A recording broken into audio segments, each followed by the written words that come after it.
Em 1938, os ventos da guerra sopravam por toda a Europa. O nazismo já havia ascendido ao poder na Alemanha desde 1933, e há pelo menos 3 anos vinha investindo em suas forças armadas para começar aquela que Hitler chamava de Grande Guerra Expansionista do Império Alemão. A população europeia, ainda traumatizada com a Primeira Grande Guerra, ansiava por um armistício, e os líderes das maiores nações daquele continente decidiram se reunir em Munique para assinar um tratado de paz, que depois ficou conhecido pela história como um retumbante fracasso.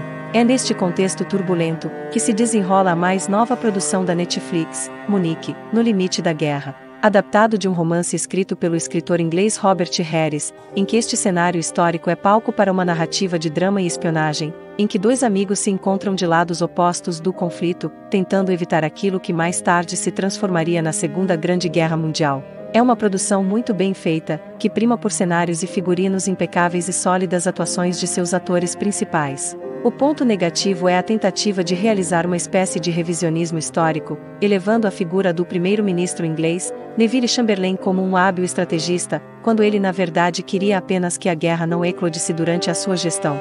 Difícil não traçar um paralelo desta situação com a atual, em que vivemos igualmente um panorama político de ignorância e fanatismo no nosso país, muito similar ao que vivia a Alemanha da década de 30.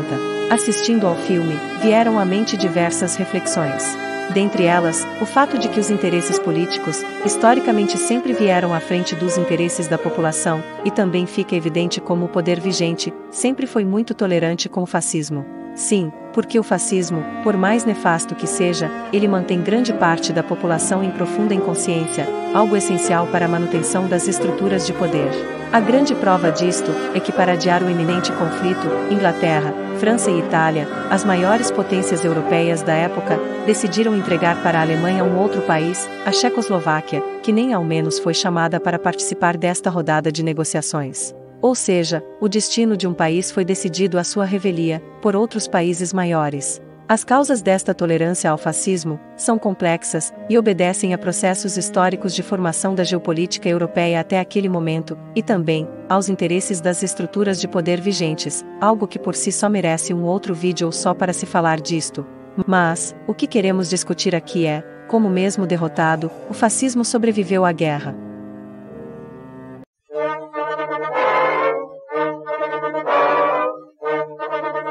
Sim, vários aspectos do fascismo nazista no pós-guerra foram incorporados por aquele país que se transformou na maior potência do planeta, os Estados Unidos da América, que vão desde a incorporação de cientistas alemães no projeto que construiu a primeira bomba atômica, como também no projeto espacial que construiu os primeiros foguetes que foram ao espaço, que foram baseados nos foguetes V-2 alemães, como também na incorporação de alguns dos mais psicóticos agentes de segurança da funesta polícia secreta nazista, a SS, nas agências nacionais de espionagem e de segurança. E principalmente, e é sobre isto que vamos falar, a incorporação das técnicas de propaganda e manipulação de massas desenvolvidas cientificamente pelo ministro da propaganda nazista Joseph Goebbels.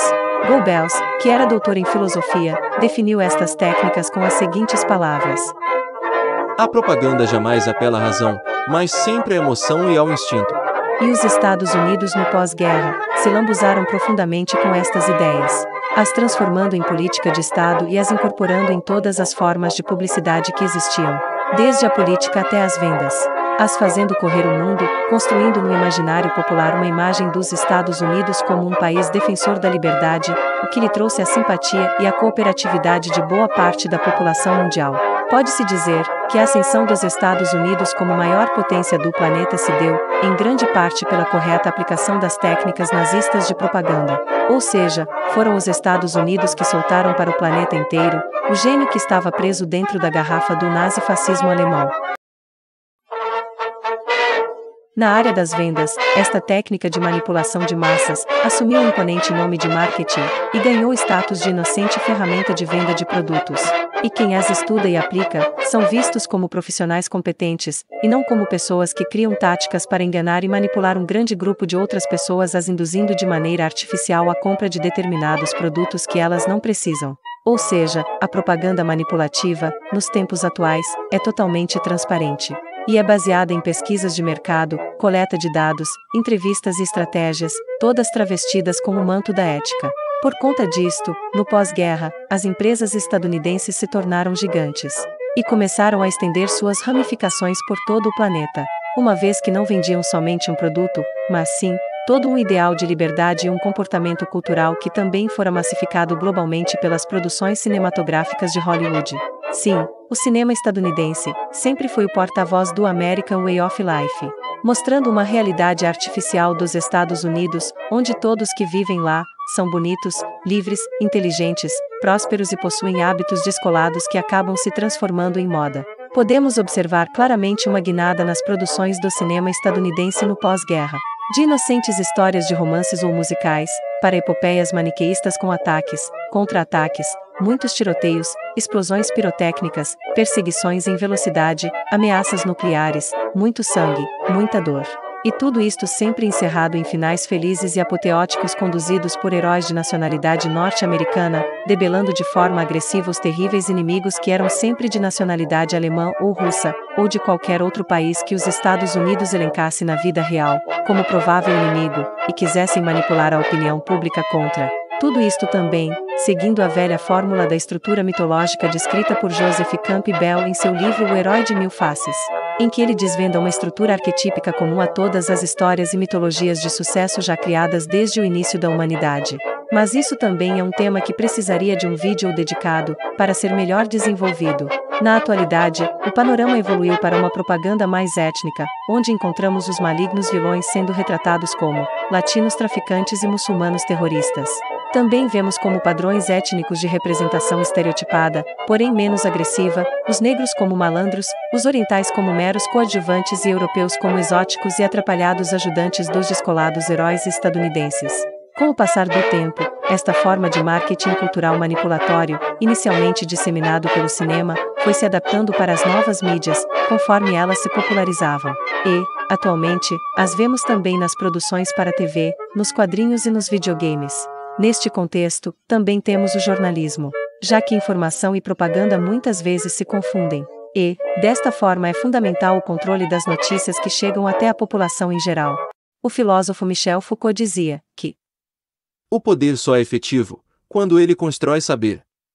Caso contrário, se cria uma resistência.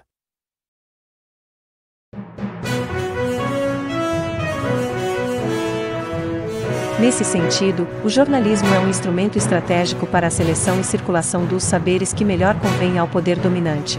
Não há como separar jornalismo de política, inicialmente veiculado no rádio, na imprensa e na TV.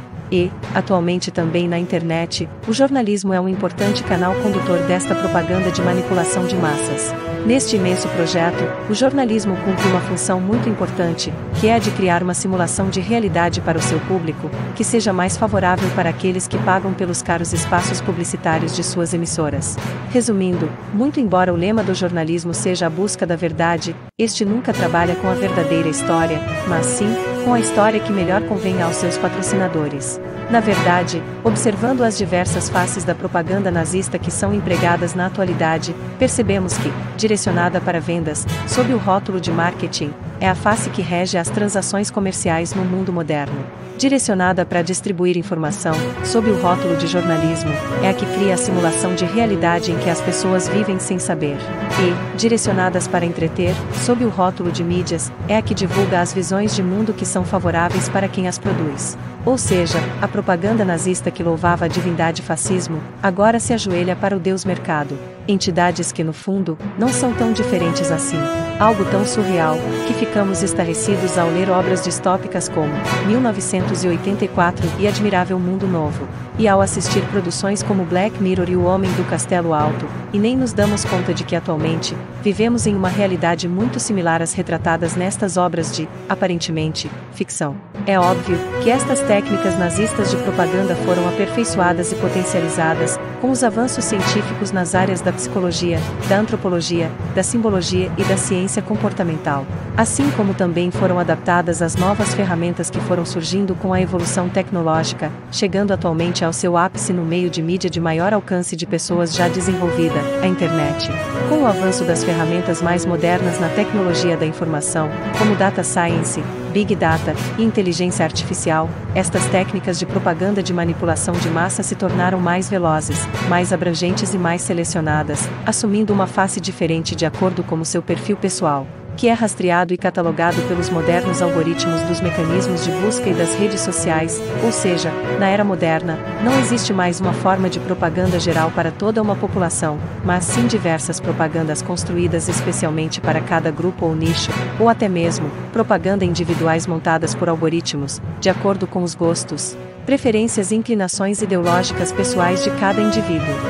Com isso, chegamos ao Brasil de 2013. A propaganda política divulgada pelas mídias comandadas pelo poder financeiro dominante no país, que estava ávido para ter de volta a totalidade do poder da presidência da República, polarizou a população brasileira, e não percebeu que sorrateiramente, sua influência estava sendo sequestrada por um novo ator político, o neofascismo, como nos mostrou o documentário Privacidade Hackeada, da plataforma de streaming Netflix. Promovido por grupos internacionais de extrema-direita e se utilizando das ferramentas mais modernas de tecnologia da informação, o neofascismo tomou de assalto o cenário político brasileiro, com uma propaganda massiva de fanatização, se aproveitando de que boa parte da população já estava pré-fanatizada pelos meios de mídia tradicionais. Essa propaganda era recheada de apelos de cunho moral, religioso e emocional, e possuía uma estética muito semelhante à nazista, porém com referências de simbologia do cinema de ação estadunidense da década de 80. Com isto, eles arrebataram de forma avassaladora a corrida pela presidência da República, e por pouco não a venceu direto no primeiro turno. E é aí que as coisas ficam semelhantes ao cenário pré-guerra retratado no filme Munique. No segundo turno das eleições, as forças políticas e econômicas dominantes do país optaram claramente pelo fascismo, assim como as potências europeias decidiram em 1938 entregar um outro país ao nazismo, achando que desta forma satisfaria a sua fome de poder e assim conseguiriam lhe colocar uma coleira. Porém isto não aconteceu, e os resultados já sabemos que foram catastróficos: 40 milhões de vidas até 1945. E mais de 630 mil mortes no Brasil, até este momento.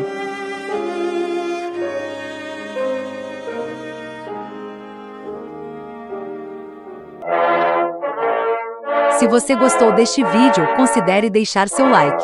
Se você tem alguma sugestão para um próximo vídeo, deixe nos comentários. Até breve!